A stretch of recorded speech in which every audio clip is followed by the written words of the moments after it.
Assalamualaikum warahmatullahi wabarakatuh.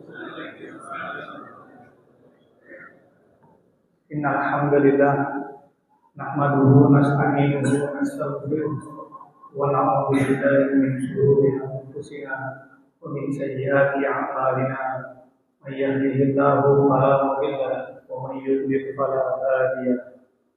Asyhadu an la ilaha illallah wahdahu la syarika lahu wa asyhadu anna Muhammadan abduhu wa rasuluh.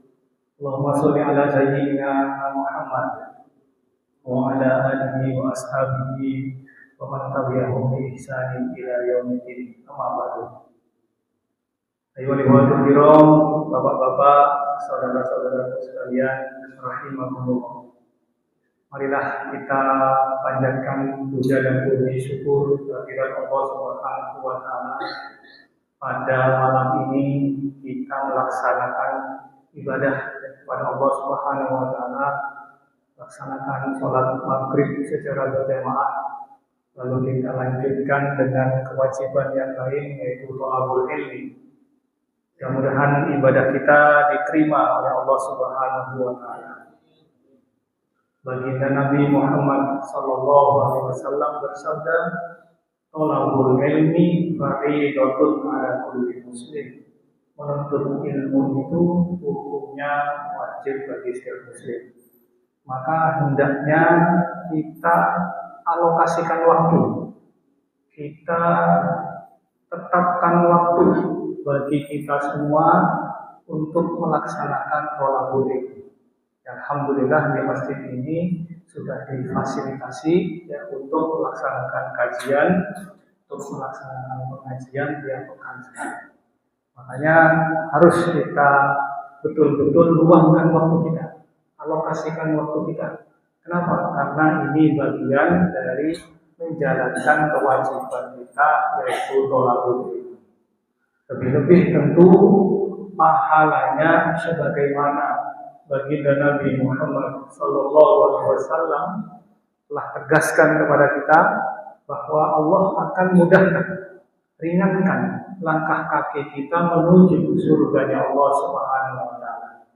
Man salaka tariqan yaltamisu fihi ilman sahhalallahu lahu tariqan ilal jannah. Siapa saja yang menyusuri jalan, ya, berjalan menuju ke tempat di mana di sana dibacakan, disampaikan ilmu-ilmu agama, sahhalallahu lahu, maka Allah Subhanahu wa taala akan memudahkan, meringankan langkah kakinya menuju surga Allah Subhanahu wa taala.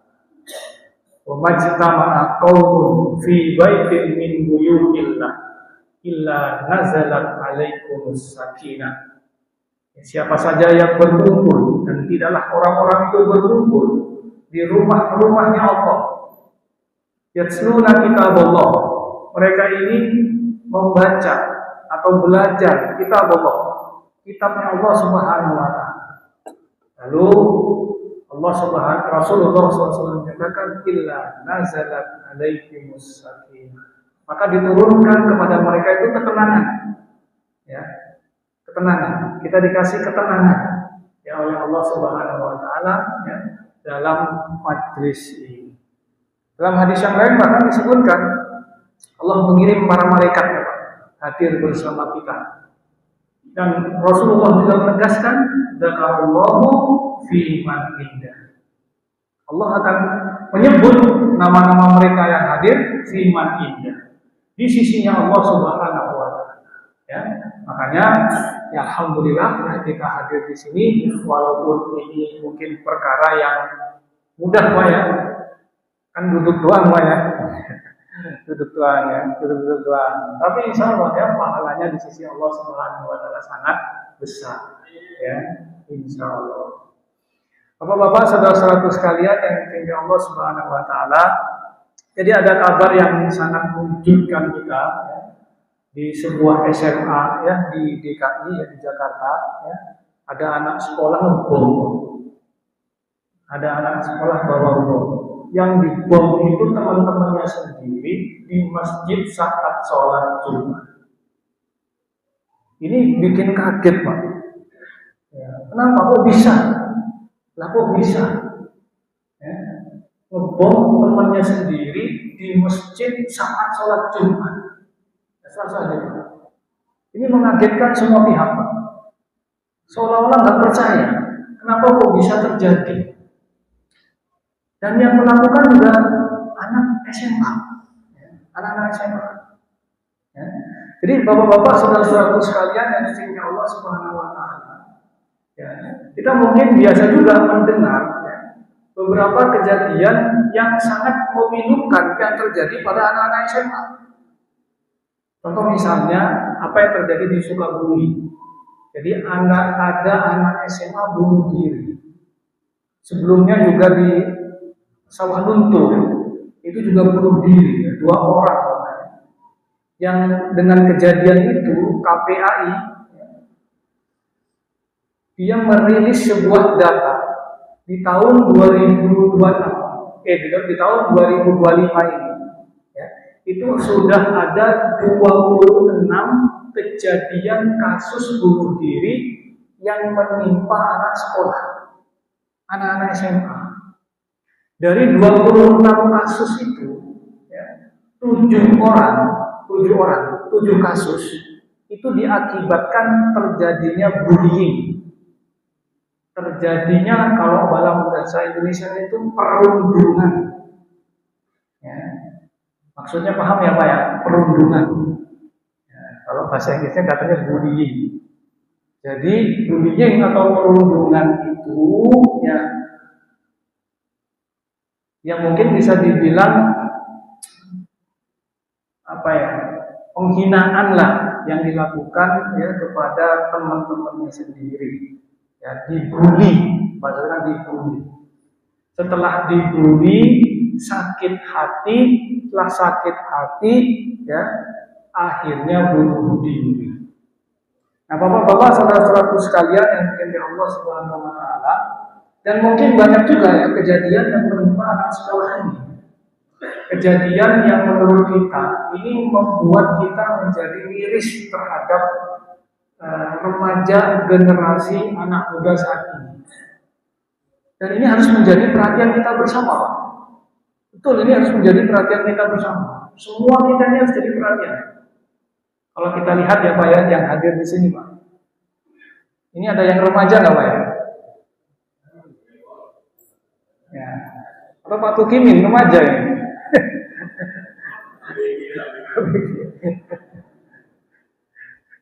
Ya. Tapi pertanyaan saya sederhana sih Pak. Emang remajanya ada nggak Pak? Ada nggak Pak? Ada. Ya. Ada cuma belum ke masjid gitu ya. Belum ikut kajian. Ini menjadi perhatian kita ya. Banyaknya kasus yang menimpa remaja, ya, anak-anak SMA, ya, tawuran, narkoba, ya, itu menjadi kayak berita sehari-hari yang kita dengar, ya. Pacaran, bunuh pacar, gitu, itu sesuatu yang sering kita dengar. Kejadiannya terjadi pada kalangan remaja. Nah, sedangkan kita masih, mari kita lihat ya kondisinya. Hampir di semua masjid, ya, itu lebih banyak orang tua daripada remaja. Ya, mungkin kita berpikir maklum kan gitu kan, ya, orang tua kan sudah apa Pak? Sudah siap-siap gitu ya, siap-siap. Remaja berpikir masih lama, ya, masih jauh nih. Ya. Maka kita senang-senang aja. Ya, mungkin mereka berpikir seperti itu.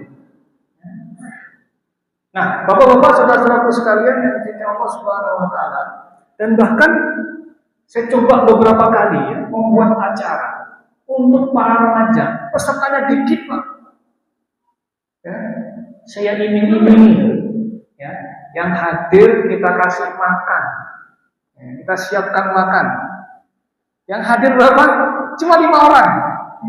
Sulit sekali ya. Saya bilang alhamdulillah yang hadir 5 orang. Daripada nggak hadir sama sekali. Sulit. Akhirnya apa? Ya, saya bikin acara yang lebih menarik lagi. Apa itu? Futsal, Pak. Nah, giliran futsal lumayan, Pak. Cukup banyak yang hadir. Ya, tadi saya WA kawan saya, gimana nih remaja? Kita kumpulin berapa orang? Alhamdulillah ada 25 orang. Nah, ternyata remaja itu sukanya futsal, bukan ngaji. Jadi kalau bapak undang ngaji, ya kemungkinan besar nggak datang. Ya, kalau undang main, ya, baru datang mereka ya. Nah, sedangkan kita pengennya mereka ngaji. Ya. Nah, tapi terlepas dari itu, bapak-bapak, saudara-saudara sekalian, ini harus jadi perhatian kita semua. Ya, ini banyak kasus yang menimpa remaja dan kita harus paham. Ya, kenapa bisa kejadian seperti itu? Yang pertama saya sampaikan begini, bapak-bapak, saudara-saudara sekalian yang dimuliakan Allah Subhanahu Wa Taala. Ini sama semua manusia seperti itu. Jadi Allah Subhanahu Wa Taala sudah mengkaruniai dalam diri manusia yang namanya rokotul hayawiyah. Rokotul hayawiyah itu potensi kehidupan manusia. Semuanya kita punya. Allah ngasih dalam diri kita itu ada dua. Yang pertama kebutuhan jasmani. Kebutuhan jasmani. Makan, minum, buang air itu kebutuhan jasmani. Setiap manusia oleh Allah Subhanahu Wa Taala itu sudah dikasih. Ya. Dalam diri kita ada yang namanya kebutuhan jasmani. Maka semua kita makan, semua dari kita minum, semua dari kita buang air. Itu sudah menjadi kebutuhan asasi manusia. Baik remaja maupun orang tua, ya. Allah Subhanahu Wa Taala sudah kasih pada seluruh manusia. Ini yang pertama. Yang kedua, potensi kehidupan manusia itu berupa naluri. Berupa naluri.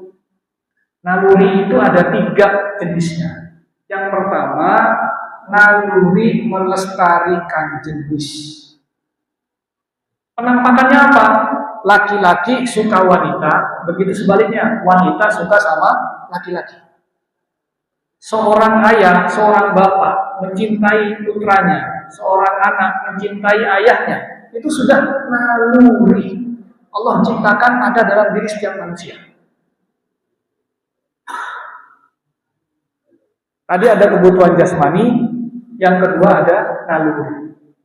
Baik kebutuhan jasmani maupun naluri ini itu mendorong manusia untuk melakukan sesuatu.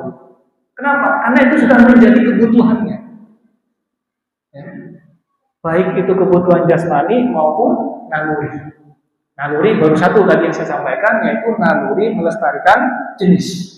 Penampakannya laki-laki suka sama wanita, begitu juga sebaliknya wanita suka sama laki-laki. Ya. Ada dorongan yang timbul karena Allah sudah kasih kita naluri.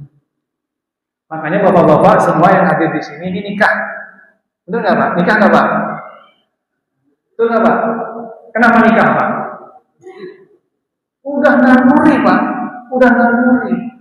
Kita suka sama wanita itu naluri Pak. Ya. Jangan kata orang tua ya, terus dibilang nggak ada naluri itu, sama Pak, sama. Tetap naluri itu memang ada. Kenapa? Karena itu sudah diciptakan oleh Allah dalam diri manusia. Semua manusia punya. Dan kalau tidak terpenuhi ini, kita sudah dikasih naluri oleh Allah. Muncul dorongan untuk melakukan sesuatu karena ada naluri itu. Kalau tidak terpenuhi, gelisah. Kalau terpenuhi, kita puas. Ya. Tapi kalau tidak terpenuhi, gelisah Pak. Remaja ya ditolak asmaranya, ya gelisah nggak Pak? Gelisah, sakit hati. Ya. Kenapa? Karena itu naluri. Naluri itu ya harus terpenuhi. Kalau tidak, gelisah dia. Ya. Itulah fungsi agama. Allah Subhanahu Wa Taala mengatur cara memenuhi naluri tersebut. Maka Allah Subhanahu Wa Taala berfirman, ya ma'syaras syabab, man istata'a minkum al-ba'a falyatazawwaj. Wahai para pemuda, kalau kalian sudah mampu untuk menikah, falyatazawwaj, maka menikahlah. Itu Allah memberikan saluran. Allah tidak menekan, tapi memberitahu caranya gimana agar naluri naluri yang ada dalam diri manusia terpenuhi dengan jalan yang sesuai dengan ketentuan syariat. Itu. Makanya Allah Subhanahu wa taala juga ngasih stepnya, langkahnya sebelum menikah ada ta'aruf namanya. Perkenalan dulu, bukan pacaran. Pacaran malah dilarang oleh Allah Subhanahu wa taala. Allah Subhanahu wa taala berfirman, "Wala taqrabuz zina." Janganlah kalian mendekati zina. Ya. Mendekati zina itu adalah melakukan perbuatan-perbuatan yang merupakan awalan dari zina. Pegangan tangan, ciuman, itu kan termasuk kategori perbuatan-perbuatan yang mendekati zina. Dilarang oleh Allah Subhanahu wa taala. Kalau dia mau menikah, kalau dia sudah sanggup menikah, apa solusinya? Kenalan dulu, ta'aruf. Ya. Dia tidak boleh juga pegangan tangan, nggak boleh, ciuman nggak boleh, dua-duaan juga nggak boleh. Ya. Berdua-duaan nggak boleh. Allah Subhanahu wa taala, Rasulullah SAW bersabda, la yakhluwanna rajulun bi imra'atin fa inna salisuhuma syaitan. Ya. Dilarang dua-duaan, laki-laki dan perempuan, yang ketiga itu setan. Kenapa? Karena naluri manusia tadi, ya, dia akan muncul kalau ada stimulus dari luar. Kalau dia udah dua-duaan, Pak, nalurinya muncul, maka harus dipenuhi. Kalau nggak dipenuhi, dia gelisah. Dia gelisah. Makanya larangan Allah ya terhadap perbuatan-perbuatan yang mengawali dari perzinahan. Itu sudah dilarang semua oleh Allah Subhanahu wa taala. Nah, itulah cara bagaimana manusia ya itu memenuhi nalurinya. Allah atur. Ya. Bapak-bapak, saudara-saudaraku sekalian yang dicintai Allah Subhanahu wa taala. Nah, ketika tidak terpenuhi, nah ini yang jadi masalah. Jadi masalah kalau nggak terpenuhi. Kenapa? Bikin orang menjadi gelisah. Nah, maka baginda Nabi Muhammad SAW, ya, ketika orang sudah mampu menikah, ya, dia sudah mampu menikah, tapi dia tidak menikah, maka Rasulullah SAW mengarahkan agar pemuda tadi berpuasa. Ya, berpuasa. Apa berpuasa itu? Kata Rasulullah, puasa itu wija. Puasa itu tameng. Tameng agar tidak melakukan maksiat. Itu kira-kira. Ya. Bukan dengan pacaran. Kalau kamu nggak mampu nikah, maka pacaranlah dulu. Enggak. Suruh puasa, Pak. Suruh puasa. Jadi Allah memberikan jalan cara gimana caranya agar kita ketika tidak atau belum mampu ya untuk menikah, ya itu bukan dengan pacaran, tapi dengan cara apa? Dengan cara berpuasa. Oleh Rasulullah diperintahkan kita untuk mengalihkan dari yang tadinya kita ingin menikah dialihkan ke naluri yang lain yaitu naluri beragama. Ya, puasa itu nalurinya naluri beragama. Nah, bapak-bapak, saudara-saudaraku sekalian yang dicintai Allah Subhanahu wa taala, ya. Selain naluri melestarikan jenis atau gharizatul naum, ya Allah juga mengkaruniai kita, itu namanya gharizatul baqa. Gharizatul baqa itu naluri mempertahankan diri. Ya. Seseorang kalau diserang, kalau dibully, ya, pasti dalam dirinya muncul pemberontakan. Pasti dalam dirinya muncul untuk melawan. Itu pasti, Pak. Kenapa? Karena itu naluri. Setiap orang, mau remaja, mau bapak-bapak, kalau diserang, diejek, dibully, pasti dia ingin melawan. Pasti melawan. Kalau dia melawan dan menang, pasti puas dia. Tapi kalau dia nggak melawan karena merasa lemah, pasti dia gelisah, pasti dia sakit hati. Ya, pasti dia sakit hati. Nah, disitulah Pak, kalau itu terjadi berulang-ulang, terjadi secara masif, maka orang itu menjadi gelisah. Kalau kegelisahannya itu menumpuk, bisa jadi depresi. Bisa jadi depresi. Dan kalau sudah depresi, dia bisa melakukan apa saja, bahkan tindakan yang paling nekat, yaitu bunuh diri. Itu yang terjadi.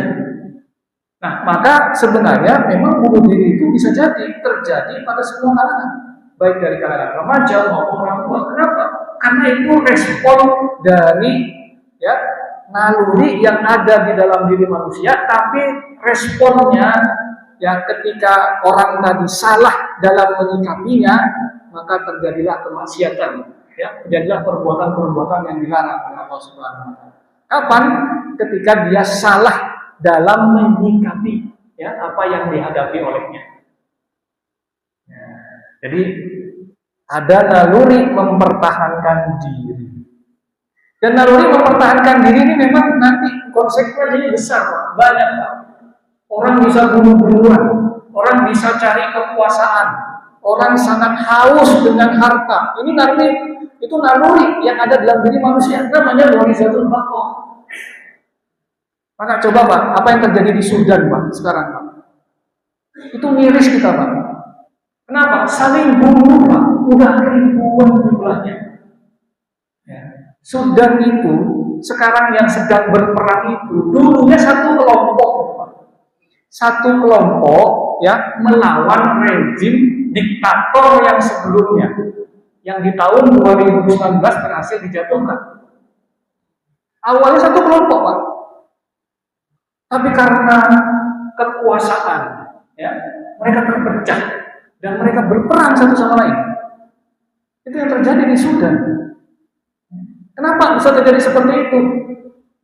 Nafsu, Pak, naluri yang salah dalam menyikapinya, salah dalam kita itu mengambil sikap atas naluri yang dihadapi, yang dimiliki oleh manusia tadi. Yang kayak tadi Pak orang nalurinya muncul, naluri melestarikan jenis, muncul, gelisah dia. Karena gelisah, apa yang terjadi? Bukannya dia puasa, tapi dia bisa memperkosa. Kenapa kok bisa terjadi seperti itu? Mungkin karena memang stimulus untuk berpuasa itu sangat tinggi. Maksudnya begini Pak. Contoh begini Pak. Ini kalau saya mau ibaratkan kepada naluri melestarikan jenis. Kenapa kok sampai ada orang yang memperkosa? Jadi naluri ini Pak, sifatnya muncul. Dia akan muncul kalau ada stimulus Pak. Kita suka sama wanita, kalau kita melihat wanita. Kalau kita lagi ngaji begini Pak, lagi ngaji begini nih, muncul nggak Pak naluri itu? Nggak muncul Pak. Kenapa? Karena sifatnya itu naluri itu muncul kalau ada stimulus dari luar, melihat wanita. Atau yang kedua, kita membayangkan wanita, itu muncul pasti Pak. Itu pasti muncul. Nah, bayangkan kalau misalnya seperti di negeri kita ini yang namanya pornografi, porno aksi, itu dikonsumsi oleh para remaja kita. Apa yang terjadi? Muncul terus itu nalurinya. Inginnya dia dengan wanita terus, terbayang-bayang terus. Kalau tidak terpenuhi, apa? Gelisah Pak. Kalau kegelisahan itu memuncak, dia bisa melakukan apa saja. Dia bisa memperkosa, dia bisa menghamili anaknya orang, gitu. Itulah kenapa tadi Allah Subhanahu wa taala itu melarang perbuatan-perbuatan yang mendekati zina. Kenapa? Supaya nggak muncul itu naluri itu terus-terusan, padahal dia belum punya istri. Padahal dia belum punya istri. Makanya Nabi Muhammad SAW menyampaikan kepada kita, kalau kita ketemu wanita di luaran, kita tertarik dengan wanita tadi, muncul naluri kita, pulang ke rumah. Maksudnya apa Pak? Ada istri kita di rumah. Kalau nggak ada istri gimana Pak? Puasa. Bukan kalau nggak ada istri apa? Kasihan deh gitu. Kalau nggak ada istri, puasa. Nah, itu kan gitu. Nah, maka ketika naluri itu ya terstimulus ya, maka dia akan memunculkan yang namanya dorongan, dan dorongan itu akan semakin kuat ya kalau stimulusnya terjadi secara terus-menerus ya, dan orang bisa gelisah, bahkan bisa melakukan tindakan yang tidak sesuai dengan syariat ya, bahkan bisa jadi membunuh ya, merampok, bertengkar hanya gara-gara sesuatu yang mungkin kita bayangkan, kenapa sih kita harus bertengkar gara-gara masalah itu ya. Kalau Bapak saudara-saudaraku sekalian yang dicintai Allah Subhanahu wa taala. Nah, balik lagi ke remaja kita ya, remaja kita. Artinya apa, Bapak-bapak saudara-saudaraku sekalian? Ya, perbuatan manusia itu memang bisa didorong oleh kebutuhan jasmani atau bisa juga didorong oleh naluri. Tapi bagaimana orang bisa memilih melakukan perbuatan A, melakukan perbuatan B? Naluri itu hanya dorongan, Pak. Tapi memilih untuk menikah, memilih untuk berzina, ya, itu siapa yang menentukan? Yang menentukan itu adalah pemahaman, pemikiran, keyakinan. Nah, itu yang menentukan. Seorang melihat wanita, dia suka, ya, dia harus melakukan apa? Itu yang menentukan dia harus melakukan apa, bagaimana memenuhinya. Itu yang menentukan pemahaman, Pak. Pemahaman kita. Bagi kita yang memiliki pemahaman Islam, kita tahu persis. Oh, langsung kita lihat, ingat perintah dari Allah Subhanahu wa taala. Kullil mu'minina yaghuddu min absarihim. Katakanlah kepada orang-orang yang beriman agar mereka menjaga pandangannya, menundukkan pandangannya. Jadi ketika kita melihat cewek yang cantik jelita, dia tidak menutup auratnya, apa Pak solusinya? Menundukkan pandangan. Serius Pak? Wah, ini saya tanya serius enggak, gimana sih Pak?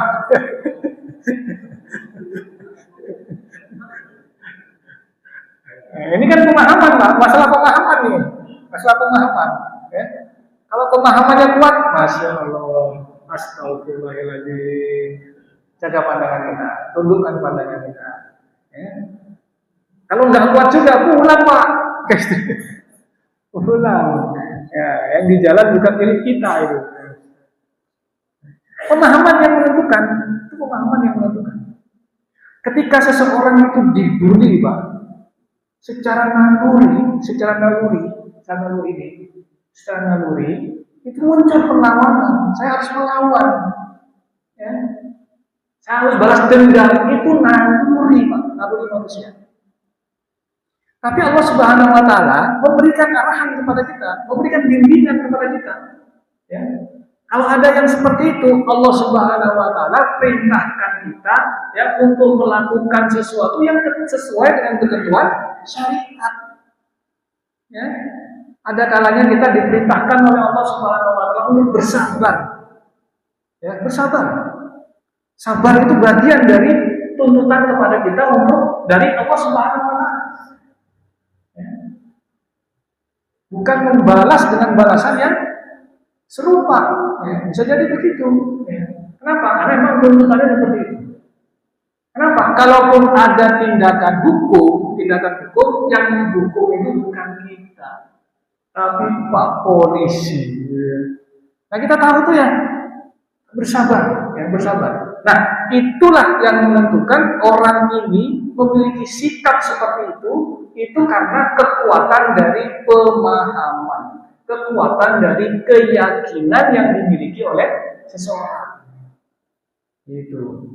Maka bapak-bapak, saudara-saudaraku sekalian yang dicintai Allah Subhanahu wa taala, itulah pentingnya umat Islam itu menanamkan pemahaman agama bagi diri kita, bagi keluarga kita, ya bagi putra-putri kita. Pahamkan mereka dengan ajaran agama. Kenapa? Karena itulah yang menjadi guide, ya, menjadi tuntunan kita untuk melakukan seperti apa. Kalau kita hanya sekedar ngikutin naluri, itu namanya hanya ngikutin nafsu, hawa nafsu kita, hawa nafsu manusia. Tapi kalau kita ngikutin ajaran Allah Subhanahu wa taala, itulah petunjuk dari Allah Subhanahu wa taala. Petunjuk hidup gimana caranya kita menjalani kehidupan di dunia. Nah, makanya rahimahullah, bapak-bapak, saudara-saudaraku sekalian yang dimuliakan Allah Subhanahu wa taala, kunci dari kita membenahi masyarakat, kunci dari kita membenahi kalangan remaja-remaja kita, itu adalah bagaimana caranya memahamkan mereka, memahamkan umat Islam, ya, dengan ajaran Islam. Kenapa? Karena dengan itulah mereka nanti akan menjadikan itu semua sebagai petunjuk hidupnya, menjalani kehidupannya dengan ketentuan syariat Islam, dengan aturan Allah Subhanahu wa taala. Coba kalau saya tanya kepada bapak-bapak, kenapa mau hadir ke sini? Kenapa mau sholat di sini? Jawabannya apa? Mungkin jawabannya ya karena kita beribadah kepada Allah. Pasalnya adalah banyak orang yang nggak paham bahwa kita harus beribadah kepada Allah. Mungkin ada yang menjawab, oh kalau kita ke masjid, insya Allah pahalanya besar, 27 kali, 27 derajat dibandingkan kita sholat di rumah. Kenapa? Karena kita paham. Tapi banyak orang yang nggak paham, Pak. Banyak orang yang nggak paham. Kalau saya bilang paham ya Pak ya, bukan tahu. Bukan tahu. Kalau tahu itu hanya sekedar jadi ilmu. Hanya tahu. Tapi kalau paham, yang saya maksud paham, itu dia tahu dan membenarkan dan meyakininya. Nah, itu paham. Ya. Jadi saya membedakan antara tahu dengan paham. Kalau tahu, ketika kita tanya, Pak, kan sholat di masjid 27 derajat lebih baik daripada sholat di rumah. Tahu dia. Tapi paham belum tentu. Kalau paham itu berarti tasdik, dia membenarkan dan dia meyakininya. Kalau orang sudah membenarkan, kalau orang sudah meyakininya, dia action, dia pasti melakukan. Dia pasti melakukan. Nah, itu bedanya. Nah, maka bapak-bapak, saudara-saudaraku sekalian yang dimuliakan Allah Subhanahu wa taala, membenahi masyarakat itu berarti memahamkan mereka dengan ajaran agama.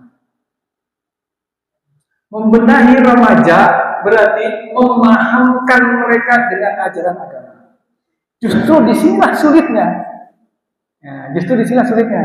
Gimana caranya kita memahamkan putra-putri kita dengan agama? Gimana caranya? Nah, itu yang sulit. Ya, sulitnya kenapa Pak? Diundang ke masjid pada nggak datang. Kan gitu. Ya. Diceramain, ya, dia malah ngambek. Nah, kan itu susah. Nah, disinilah sulitnya. Memang ini perkara yang sulit. Ya. Ya, makanya ini harusnya kita ini semua kalau bicara tentang remaja, memang kita ini harus menjadi sebagai pendidik. Kenapa? Anak-anak itu, ya, itu lebih banyak di rumah daripada di luar. Lebih banyak di rumah. Cuma biasanya kita itu menyerahkan betul-betul kepada pihak luar untuk mendidik putra-putri kita. Kita nggak kontrol.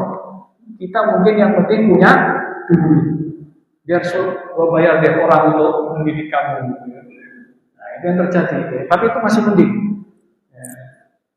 Kadang juga banyak ya orang di antara kita ini yang ngeluarin duit untuk pendidikan, untuk mendidik putra-putri kita, itu juga tidak ada semangat sama sekali.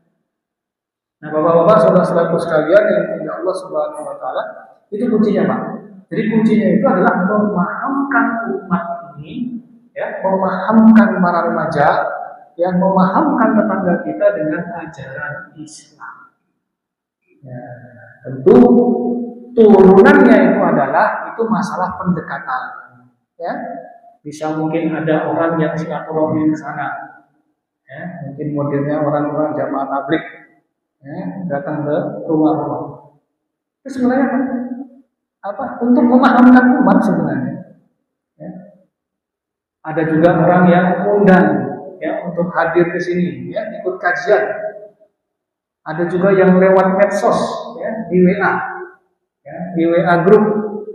Di sini ada WA grupnya juga, Pak, ya. Isinya apa, Pak? Ya, sekali-sekali ada yang dakwah juga, Pak. Ada yang dakwah juga. Ya, supaya apa? Supaya memahamkan umat ini dengan Islam, dengan ajaran Islam, ya. Nah, sekali-sekali ya kan, jangan dagang mulu gitu ya. Atau main mulu, mancing, share gitu ya. Tapi ya bisa kita share dengan konten-konten ajaran agama kita. Kenapa? Karena itulah yang membentuk pemahaman, yang dengan pemahaman itu ya orang akan bergerak, akan bertindak sesuai dengan pemahaman. Maka kasus yang pemboman itu, Pak, kasus yang pemboman di SMA itu di Jakarta, itu ditengarai, itu dia terinspirasi dengan kejadian yang ada di luar negeri. Kenapa? Karena di surat yang dia bikin itu ada 2 nama yang dia sebut. 2 nama itu, satu di Australia, satu di Amerika, yaitu yang melakukan pembunuhan terhadap umat Islam yang ada di Australia dan di Amerika. Yang ditembak itu. 2 nama itu yang disebut. Berarti apa? Ya berarti dari sisi pemahaman jangan-jangan dia itu ya ada unsur kebencian yang mengikuti pihak lain, pihak luar ya untuk melakukan perbuatan. Nah makanya Pak, hati-hati Pak.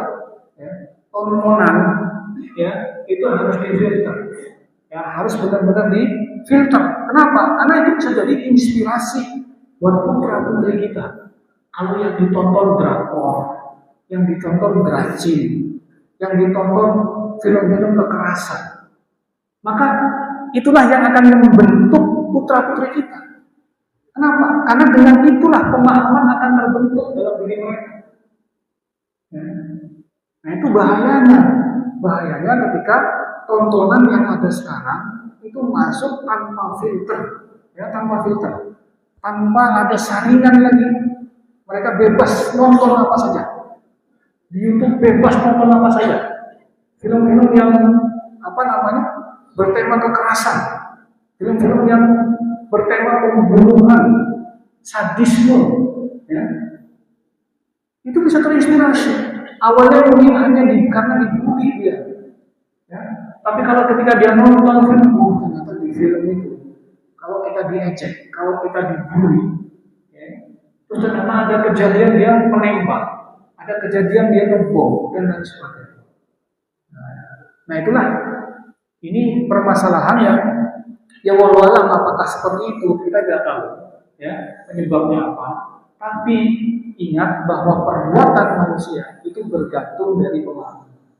Kalau pemahamannya benar menjadi keyakinan dalam dirinya, maka itulah yang akan menjadi standar dari tolak ukur perbuatan mereka.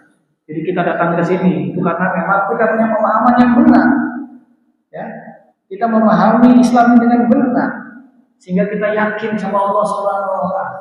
Ya, kita berangkat sholat, kita berangkat ngaji, kita berangkat menjalankan ibadah kepada Allah Subhanahu Wa Taala. Itu karena pemahaman kita benar. Ya, tapi bisa jadi ada orang-orang yang pemahamannya salah. Mana mungkin Pak? Mana mungkin coba? Allah Subhanahu wa taala berfirman dalam Al-Qur'an, "Innamal mu'minuna ikhwah." Bahwa orang-orang yang beriman itu bersaudara. Ketika Allah sebutkan kita bersaudara, lalu saling bunuh, kan tidak mungkin. Ya. Tidak mungkin itu terjadi bagi orang-orang yang memiliki pemahaman agama yang benar. Ya. Anak SMA tadi nggak akan melakukan itu. Ya, kenapa? Ini saudara saya, gitu ya. Mana mungkin dia akan membunuh saudaranya? Di Sudan juga tidak akan melakukan seperti itu. Kenapa? Karena itu saudaranya sendiri. Bagaimana mereka memperkosa? Bagaimana mereka membunuh saudara sendiri? Ya. Itu berarti apa? Salah dia dalam memahami agama ini, atau yang kedua, memang dia tidak pakai agama. Dia menggunakan hawa nafsunya saja. Memang bisa dua, bisa salah paham terhadap agama, ya, bisa juga dia pakai hawa nafsunya. Ya. Sepertinya kalau yang kasus Sudan itu, ya, dia memang menggunakan hawa nafsunya. Nah, hawa nafsunya, ya, dia hanya membunuh saudaranya sendiri. Kenapa? Karena memang dorongan hawa nafsunya ingin berkuasa, ya, ingin harta dan lain sebagainya. Baik, bapak-bapak, saudara-saudara sekalian yang dimuliakan Allah Subhanahu Wa Taala, ya demikian ya secara gambaran besarnya ya, apa yang dilakukan oleh manusia itu, kenapa, dorongannya apa, ya, supaya apa ini menjadi pelajaran buat kita semua. Jadi mungkin bapak-bapak yang ada di sini, kalau memang kita mau membuat aktivitas ya semacam dakwah ya, ya, bagaimana lingkungan kita ya bisa lebih baik lagi, ya, lingkungan kita lebih taat lagi sama Allah Subhanahu Wa Taala, ya mungkin bisa ya bagaimana kita punya gerakan ini memahamkan umat dengan Islam. Ya. Mungkin ada yang mau kita diskusikan, ya, silahkan.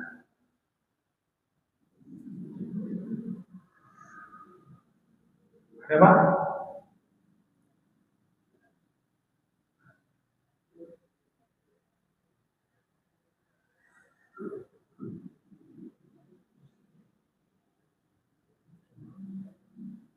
Isa berapa baik lagi?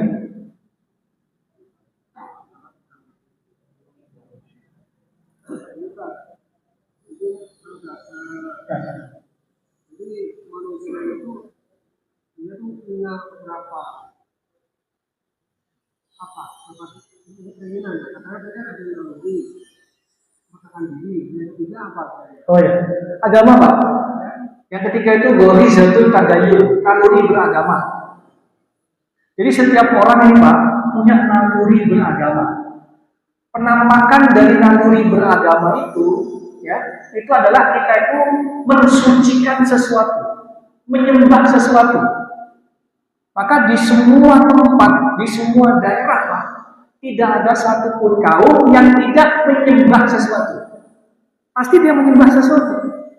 Kenapa? Karena itu memang sudah menjadi nalurinya manusia. Allah sudah kasih tuh naluri untuk menyembah, naluri untuk mengagungkan sesuatu, untuk mensucikan sesuatu. Bahkan di pedalaman Kalimantan yang mungkin jarang kita mengenal dunia luar ya, di pedalaman Papua mereka belum mengenal dunia luar. Apakah mereka tidak menyembah sesuatu? Jawabannya mereka menyembah sesuatu. Ya. Kalau di Papua itu pernah saya lihat itu ya, ada sebuah tayangan yang mereka itu mengawetkan orang-orang yang terdahulu di antara mereka. Lalu setelah itu mereka sembah. Kenapa Pak? Ya karena memang naluri manusia. Oleh Allah dibekali manusia itu naluri beragama. Ghorizatul tadayyun. Penampakannya itu apa? Mensucikan sesuatu. Ya. Terlepas nanti yang disucikan itu salah. Ya. Kenapa kok salah? Karena tadi dia tidak dapat agama. Ya, dia tidak mendapatkan ajaran agama Islam. Bisa jadi dia akhirnya apa? Menyembah pohon yang besar, menyembah batu yang besar. Ada yang menyembah matahari, ada yang menyembah api. Ya. Ini salah dalam hal ya beragama, salah dalam hal menyembah sesuatu. Tapi kalau secara naluri Pak, kita memang sudah dikasih sama Allah Subhanahu Wa Taala. Nah, mungkin yang perlu saya sampaikan juga, ya, berarti apa Pak? Kalau kita ingin kuat, ya, ya, menyembah Allah Subhanahu Wa Taala, maka stimuluslah, ya, stimulus lah, atau rangsanglah naluri beragama kita ini, ya, senantiasa rangsanglah naluri beragama kita. Supaya apa? Supaya kita cenderung menguatkan ibadah kita kepada Allah Subhanahu wa taala. Caranya gimana? Kondisikan. Jadi kalau Bapak-bapak dengan lingkungan teman-teman kita di masjid ini, ya itu berarti terkondisi Pak untuk taat sama Allah Subhanahu wa taala. Kenapa? Di lingkungan masjid Pak. Teman-teman kita semua sholat. Ya, itu namanya kita mengkondisikan. Ya. Kalau tadi ya, kalau ada naluri melestarikan jenis tadi, ya, kalau itu terkondisikan, ya, dia melihat pornografi, dia melihat porno aksi, ya, kalau terkondisikan seperti itu, maka dia akan muncul terus nalurinya, ya. Ya. Nah ini kan salah, Ya. Harusnya gimana? Harusnya memunculkan naluri itu pada tempatnya. Kalau sama istri kita Pak, itu memang harus dimunculkan, ya, sama istri. Kalau beragama, gimana cara munculinnya? Datang ke kajian Pak, ibadah Pak, ya. Berteman dengan orang-orang soleh, itu cara memunculkan naluri beragama. Ya, cara dalam memunculkan naluri beragama. Nah makanya baginda Nabi Muhammad SAW bersabda, al-imanu yazid wa yanqus. Yazid ya bil ta'ah wa yanqus bil maksiyah. Jadi iman itu kata Rasulullah, ya, yazid wa yanqus, naik dan turun. Kapan naik? Ya, yazid bil ta'ah. Naiknya itu apa? Dengan ketaatan. Semakin kita taat, iman kita semakin naik. Wa yanqus, ya, bil maksiyah. Semakin kita banyak maksiat, ya, semakin turunlah iman kita. Nah itulah tips ya, gimana caranya kita senantiasa, ya, menjaga agar naluri beragama kita ini muncul, ya, dan naluri beragama kita salurkan sesuai dengan ketentuan syariat.